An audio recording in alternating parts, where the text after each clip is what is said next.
আসসালামু আলাইকুম। বাচ্চারা, কি অবস্থা তোমাদের? আবারও চলে আসলাম আমি, তোমাদের লাবলু ভাইয়া। তোমাদের অনেকগুলো এক্সাম শেষ। তোমাদের হচ্ছে গিয়ে ম্যাথ এক্সাম, তারপরে আইসিটি এক্সাম, সবগুলো এক্সামেরই আমি সাজেশন দিয়েছি। কিন্তু তোমাদের আইসিটি এক্সামের সাজেশন দেওয়ার পর তোমাদের যে রিভিউটা দেখলাম, অনেকে হচ্ছে গিয়ে এক্সাম দেওয়ার পর আমি আইসিটি তোমাদের হচ্ছে গিয়ে আমি নিজে পুরো বইটা অ্যানালাইসিস করে আমি তোমাদের ফুল বইটা দাগিয়ে দিয়েছিলাম, প্লাস সাজেশনও দিয়েছিলাম। তো অনেকে হচ্ছে ইউটিউবে গিয়ে কমেন্ট করছিল যে ভাইয়া, আপনার সাজেশনটা পড়ে, আপনার দাগানো বই পড়ে আমি 25-এ 25, আমি 25 আউট অফ 25, আমি 23 আউট অফ 25, আমি 24 আউট অফ 24 পাবো, 25 পাবো ইনশাল্লাহ। তো এই রিভিউগুলো দেখে দিন শেষে হচ্ছে গিয়ে আমাদের একটু অনুপ্রেরণা জাগে যে না, স্টুডেন্টদের আরও বেশি হচ্ছে গিয়ে সাজেশন দেই বা আরও বেশি গাইডলাইন্স দিই। ঠিক আছে, সো তাহলে শুরু করা যাক আজকের হচ্ছে গিয়ে ভিডিও। আজকে আমরা কি নিয়ে কথা বলবো? আজকে আমরা স্যার কথা বলবো আপনাদের ফিজিক্স সাজেশন নিয়ে। ঠিক আছে, সো আমি ভিডিও শুরু করার প্রথমেই সংক্ষিপ্ত আকারে হচ্ছে গিয়ে তোমাদের ফুল ভিডিওর একটা হচ্ছে গিয়ে সংক্ষিপ্ত রুট ম্যাপ দিয়ে দিই যে আজকে কী নিয়ে আলোচনা করতে যাচ্ছি।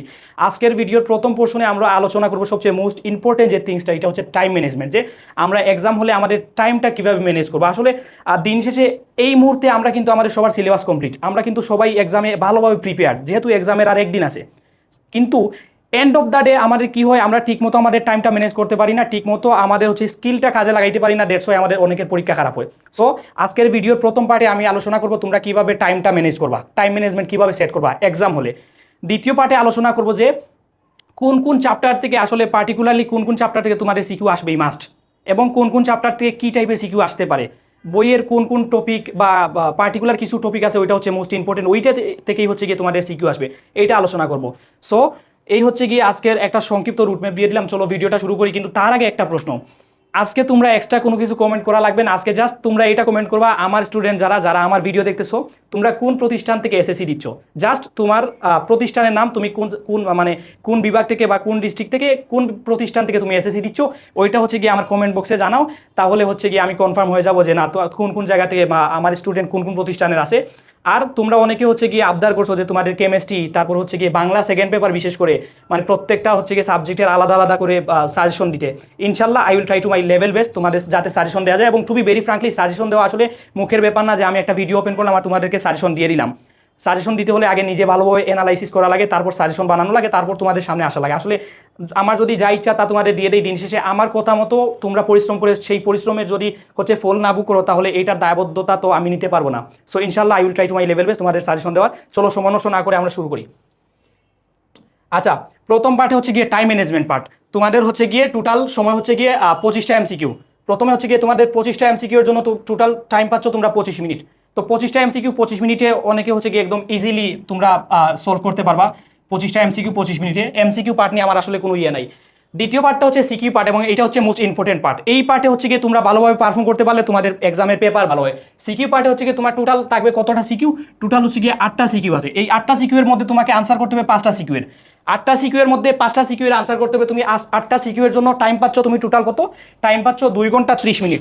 2 ঘন্টা 2 ঘন্টা 30 মিনিট। এখন এই 2 ঘন্টা 30 মিনিটকে যদি আমি হচ্ছে গিয়ে মিনিটে কনভার্ট করে নিয়ে যাই, তাহলে তোমার টাইম টোটাল কত? টোটাল টাইম হচ্ছে গিয়ে 150 মিনিট।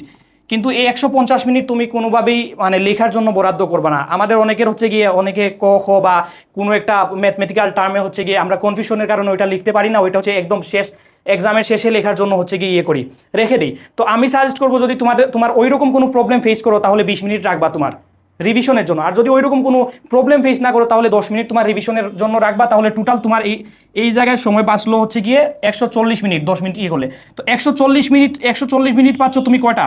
5টা সিকিউ আনসার করার জন্য। এই 5টা সিকিউ আনসার করার জন্য তুমি পাচ্ছ কত? 140 মিনিট। এখন 140 মিনিটকে যদি আমরা 5টা সিকিউ এর জন্য ডিভাইড করি, তাহলে তুমি অ্যাপ্রক্সিমেটলি 28 মিনিটের মতো পাচ্ছ ফর পার সিকিউ। এই তোমার মাথায় রাখতে হবে যে এই 28 মিনিটে তুমি একটা সিকিউ মাস্ট আনসার করা লাগবে। যদি 28 মিনিটের উপরে চলে যাও, ধরো 30 মিনিট বা 35 মিনিট হয়ে যাচ্ছে, তখন তুমি মাস্ট বি বুঝতে হবে যে না, তুমি তোমার এক্সাক্ট টাইমের মধ্যে তুমি 5টা সিকিউ আনসার করতে পারবা না। এবং তুমি আমার এই কথাগুলো যত হালকাভাবেই নেও না কেন, একটা ভালো স্টুডেন্টের জন্য for achieve good result time ম্যানেজমেন্টটা কিন্তু মোস্ট ইম্পর্টেন্ট। তুমি প্রয়োজন পড়ে একটা ডিজিটাল ওয়াচ নিয়ে যাও, যেটা হচ্ছে তোমার সামনে রাখতে পারবা। ওই ডিজিটাল ওয়াচটা দেখে তুমি টাইমটা ম্যানেজ করো। তো তুমি মাথায় রাখবা যে স্যার আমার যেভাবে হোক 28 মিনিটের মধ্যে আমি একটা সিকিউ আনসার করতে হবে। সো যদি 28 মিনিটের মধ্যে একটা সিকিউ যদি আনসার করতে পারো, তাহলে তুমি এক্সাম শেষে 10 মিনিট তোমার হাতে পাচ্ছ। এই 10 মিনিট তুমি কি করতে পারো, তোমার পেপার ফার্স্ট টু লাস্ট পেপারটা একবার রিভাইজ দিতে পারবা। কোনো জায়গায় জ্ঞানমূলক অথবা অনুধাবনমূলক প্রশ্ন, যেহেতু এই জ্ঞানমূলক এবং অনুধাবনমূলক প্রশ্ন তোমাকে মুখস্থ করে লিখতে হয়, এই কোয়েকশনগুলো যদি তুমি রিমাইন্ড করতে না পারো, যদি বাকি থাকে তাহলে ওইগুলা লিখতে পারবা। কোনো ম্যাথমেটিক্যাল টার্মে হচ্ছে ক্যালকুলেশনে তোমার যদি ডাউট এন্ড কনফিউশন থাকে ওই ক্যালকুলেশনটা আবার করতে পারবা। সো এই 10 মিনিট হচ্ছে গিয়ে মাস্ট রাখবা তোমার রিভিশনের জন্য। আসো এখন হচ্ছে গিয়ে মেইন পার্টে চলে যাই, যে একদম এই শেষ সময়ে কোন কোন চ্যাপ্টার পড়বা এবং কোন কোন চ্যাপ্টারের উপর বেশি ফোকাস দিবা। আচ্ছা, প্রথমে হচ্ছে গিয়ে দেখো আমাদের সিকিউ মার্কস কত 50। আমি আগে বলেছিলাম যে 5টা সিকিউ আনসার করতে হবে। প্রথম অধ্যায় হচ্ছে ভৌত রাশি এবং পরিমাপ, ভৌত রাশি এবং পরিমাপ। আচ্ছা আমি একটু কালারটা চেঞ্জ করে নিই, ভৌত রাশি এবং পরিমাপ। আচ্ছা, ফিজিক্স হোক, কেমিস্ট্রি হোক আর বায়োলজি হোক, তোমাদের ম্যাক্সিমাম না, ঠিক আছে, ফিজিক্স কেমিস্ট্রি বায়োলজি প্রত্যেকটা বইয়ের প্রথম চ্যাপ্টারটা থাকে হচ্ছে গিয়ে একটু বিবরণ বা এক্সপ্লেনেশন টাইপের, মানে হচ্ছে গিয়ে এক্সপ্লেনেশনটা বেশি থাকে। সো আমি তোমাদের সাজেস্ট করব তোমরা ভৌত রাশি এবং পরিমাপ চ্যাপ্টারটা স্কিপ করবে না, পড়বা, এটা হচ্ছে এক্সেপশনাল। এখন আসো যে কিভাবে পড়বা, কোন কোন চ্যাপ্টার এক্স্যাক্টলি পড়বা। চ্যাপ্টার 2, 3 and 4, এই যে তিনটা চ্যাপ্টার, চ্যাপ্টার 2, 3 ও 4, এই তিনটা চ্যাপ্টার থেকে কম্বাইনলি তোমরা 2টা সিকিউ পাবা, তোমরা একদম ড্যাম শিওর। তিনটা চ্যাপ্টার থেকে কয়টা সিকিউ পাবা? 2টা সিকিউ। এই পাশে লিখি 2টা সিকিউ। এই তিনটা চ্যাপ্টার যে পড়বা তুমি 2টা সিকিউ এক্সামে কমন পাবা, এটা দায়বদ্ধতা আমি নিব, 3টা সিকিউ তুমি পাবা।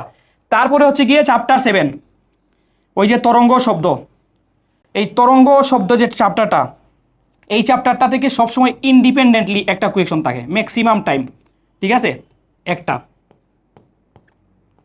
তারপরে যেটা হচ্ছে গিয়ে তোমার আলোর প্রতিফলন এবং আলোর প্রতিসরণ, এই আলোর প্রতিফলন এবং আলোর প্রতিসরণ থেকে সবসময় কম্বাইন্ড একটা কোয়েশন থাকে। এমন হয় না, মানে মাঝে মধ্যে হয় যে আলোর প্রতিসরণ থেকে কোয়েশন দিয়ে দিচ্ছে, কিন্তু না, সবসময় কম্বিনেশনে একটা কোয়েশন থাকে আলোর প্রতিফলন এবং প্রতিসরণ থেকে। আমি যদি উদাহরণ হিসেবে বলি, দেখবা গ নাম্বার কোয়েশন দিয়ে দিচ্ছে হচ্ছে গিয়ে লক্ষ্যবস্তু এই জায়গায়, প্রতিবিম্ব কোন জায়গায়। আর বেসিক্যালি হচ্ছে গিয়ে তোমাদের লক্ষ্যবস্তু এবং প্রতিবিম্বর একটা ম্যাথমেটিক্যাল টার্ম আছে আলো প্রতিফলন চ্যাপ্টারে, কাইন্ড অফ যদি তুমি সলভ করো রুল অফ 6, মানে হচ্ছে সবসময় একটা দর্পণে লক্ষ্যবস্তু হচ্ছে গিয়ে সর্বোচ্চ তোমাদের মনে হয় 6টা জায়গায় থাকবে। প্রথমে হচ্ছে গিয়ে তোমার দর্পণ এবং হচ্ছে গিয়ে ফোকাস দূরত্বের মাঝখানে, তারপরে ফোকাস দূরত্ব, তারপরে বক্রতার কেন্দ্রে, তারপরে বক্রতার কেন্দ্র আর ফোকাস দূরত্বের মাঝখানে, তারপর বক্রতার কেন্দ্রে, তারপর অসীমে। এটা হচ্ছে কমন পার্ট। সো এইরকম হচ্ছে গিয়ে লক্ষ্যবস্তু থাকবে, কোন জায়গায় হচ্ছে প্রতিবিম্ব তৈরি হবে, এটা আসে গ নাম্বার। এবং ঘ নাম্বারের সবচেয়ে মোস্ট ইম্পর্টেন্ট হচ্ছে গিয়ে তোমাদের ওই যে হচ্ছে দৃষ্টির সমস্যাজনিত যে টার্মটা, হ্রস্ব দৃষ্টি দীর্ঘ দৃষ্টি, ঠিক আছে, হ্রস্ব দৃষ্টি দীর্ঘ দৃষ্টি কেউ স্কিপ করবে না, এটা হচ্ছে একদম 100% কমন একটা টার্ম, যে গ নাম্বারে আসবে হ্রস্ব দৃষ্টি দীর্ঘ দৃষ্টি, এবং গ নাম্বারে আসবে তোমার হচ্ছে গিয়ে লক্ষ্যবস্তু এই জায়গায়, প্রতিবিম্ব কোন জায়গায় তৈরি হবে, প্রতিবিম্বের আকৃতি প্রকৃতি তুমি বর্ণনা করো, ঠিক আছে। সো এই হচ্ছে গিয়ে চ্যাপ্টার 8 এবং 9, চ্যাপ্টার 8 এবং 9 থেকে তুমি কোয়েশন পাচ্ছ মাস্ট বি একটা, ঠিক আছে। এখন চ্যাপ্টার 10, 11, 12, এই তিনটা চ্যাপ্টার হচ্ছে গিয়ে তোমার ওই যে বিদ্যুৎ, তড়িৎ রিলেটেড, তড়িৎ চলো তড়িৎ, এই রিলেটেড, এই রিলেটেড হচ্ছে প্রবলেম। সো এই তিনটা চ্যাপ্টার থেকে দুইটা কোয়েশন সবসময় থাকে। তিনটা চ্যাপ্টার থেকে কয়টা কোয়েশন থাকে? দুইটা। তিনটা চ্যাপ্টার থেকে দুইটা কোয়েশন থাকে। এখন যদি তুমি মনে করো যে না আমি তিনটা চ্যাপ্টার পড়বো না, আমি একটা চ্যাপ্টার পড়বো, একটা কোয়েশন আমার যদি কমন আসে তাহলে এটা আমার জন্য আরো বেশি অ্যাপ্রোপ্রিয়েট হয়, তাহলে আমি দুইটা চ্যাপ্টার এই জায়গা থেকে স্কিপ করতে পারবো। এই স্কিপ করার বিষয়গুলো কিন্তু যারা হচ্ছে গিয়ে সবগুলা চ্যাপ্টারের উপর খুব ভালো করে প্রিপারেশন নেয় তাদের জন্য। তো তুমি যদি ওই রকম স্কিপ করতে চাও তাহলে তুমি চ্যাপ্টার 11টা ভালোভাবে সলভ করবা। তুমি চ্যাপ্টার 11 থেকে হচ্ছে গিয়ে একটা কোয়েশন পাচ্ছ, চ্যাপ্টার 11 থেকে একটা কোয়েশন পাচ্ছ। 13, 14 হচ্ছে গিয়ে তোমার সিকিউ এর জন্য লাগবে না, 13, 14 তুমি স্কিপ করতে পারো।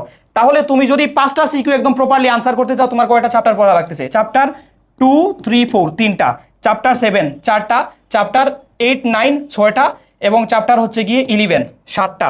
দেখো 7টা চ্যাপ্টার থেকে তুমি কয়টা আনসার করতে পারতেছো? 2, 3, 4, 5। 7টা চ্যাপ্টার থেকে 5টা আনসার করতে পারতেছো, মানে এর থেকে আর কত ইজি করে দিব? 14টা। তোমার 14টার মধ্যে হচ্ছে গিয়ে 50% মাইনাস করে দিলা, 50% আছে, মানে 7টা চ্যাপ্টার পড়বা, 5টা সিকিউ আনসার করবা। তারপরেও আমি তোমাদেরকে সাজেস্ট করবো যে তোমরা সেফ জোনে থাকার জন্য, মানে আসে না কিছু ওই তোমার দিন শেষে হচ্ছে গিয়ে ওদের কি রোস্ট করা হয়, আমার মনে হয় না এটা ঠিক। ওই কুমিল্লা বোর্ড বা হচ্ছে গিয়ে যশোর বোর্ডের মতো যদি গার্তেরা যাওরা কোনো বোর্ড হয়, তাহলে তোমার দেখবা চ্যাপ্টার 1 থেকে একটা কোয়েশন দিয়ে দিছে, ঠিক আছে, তখন তো অবস্থা খারাপ হয়ে যাবে। সো এই সেফ জোনে থাকার জন্য তুমি কি করবা? চ্যাপ্টার 5-6 পড়তে পারো। চ্যাপ্টার 5-6 পড়লে ওই জায়গা থেকে একটা কোয়েশন পাচ্ছ, ঠিক আছে, চ্যাপ্টার 5-6 থেকে একটা কোয়েশন পাচ্ছ। বা যদি তুমি মনে করো যে না আমি চ্যাপ্টার 5-6 স্কিপ করবো, তাহলে 10, 11, 12 এই তিনটা চ্যাপ্টার ভালো করে পড়বা, তাহলে দুইটা কোয়েশন পাবা। সো দুইটা কোয়েশন তুমি যদি পাও তাহলে তোমার ওইদিকে হয়ে যাচ্ছে যে আমি 6টা কোয়েশন কমন পাচ্ছি, তার মধ্যে 5টা আনসার করতে হবে, মানে আমি 6টা কোয়েশন কমন পাচ্ছি, 5টা আনসার করতে হবে, ঠিক আছে, তাহলে তুমি 5-6 স্কিপ করতে পারবা। সো এইভাবে হচ্ছে গিয়ে প্রিপারেশন নেও। আর এমসিকিউ এর জন্য যেটা বলবো, এমসিকিউ এর জন্য তোমরা ইয়ে করতে পারো, তোমাদের প্রত্যেকটা বোর্ড এবং শীর্ষস্থানীয় স্কুলের যে এমসিকিউ আছে এগুলা ভালোভাবে সলভ করো। এবং তোমরা অনেকে হচ্ছে বলতে পারো যে ভাই আপনি তো ক খ জ্ঞানমূলক অনুধাবনমূলক চাইলে দিতে পারতেন।